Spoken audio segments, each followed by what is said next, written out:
Before the worst day of my life, before my heart was ripped into a million pieces, my life was full of peace and full of joy, such joy.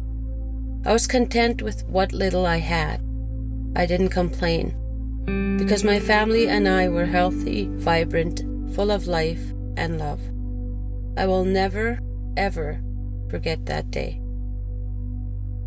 1997. It started like any other day. I decided I would make a trip with a friend and her son to the big city. What started out as a birthday celebration for the little guy ended up with my world coming to a complete stop.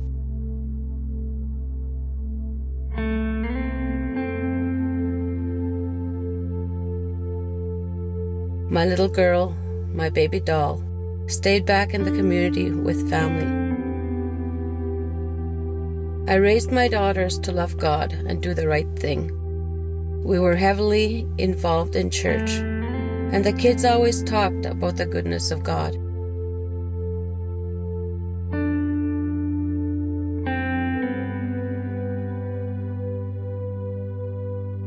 Because our young ones are exposed to decisions that can lead to mistakes in life,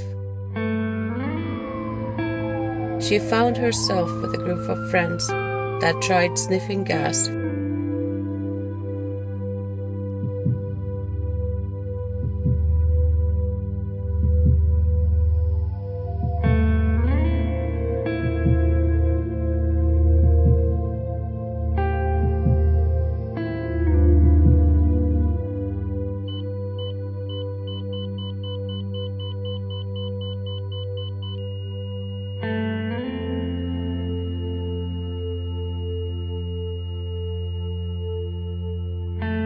My baby was only 12 years old when she sniffed the gasoline and immediately went into cardiac arrest.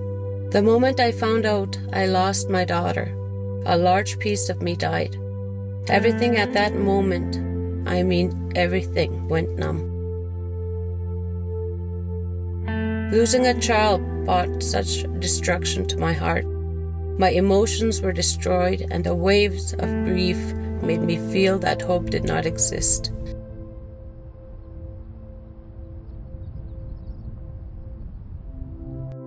Then something happened. Through the turmoil, fears, and heartache, God's word came alive. John 14:1 began to flow through my mind, and I began to recite every word of it while driving home to see my daughter's lifeless body. From that moment on, His word meant something more than it ever did. I asked God to heal my broken heart, and His word brought me the strength I needed day by day.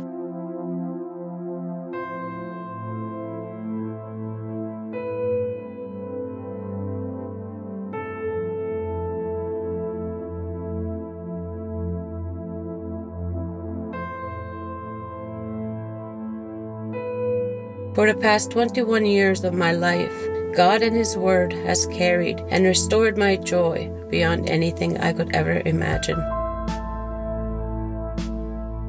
Today, I am a First Nations elected chief in Northern Alberta. I represent my people, my community, and my heritage as an Indigenous woman. And I do it with honor and joy because of the healing only God can bring. The Gideons International in Canada have been reaching out to Northern Canada and providing God's Word to Indigenous communities like mine. Without God's Word, thousands of Indigenous homes go without hope, and many families are left with nothing but devastation beyond repair. God's Word is living and more powerful than any circumstance or problem we face. Help us bring hope to our communities. Give today.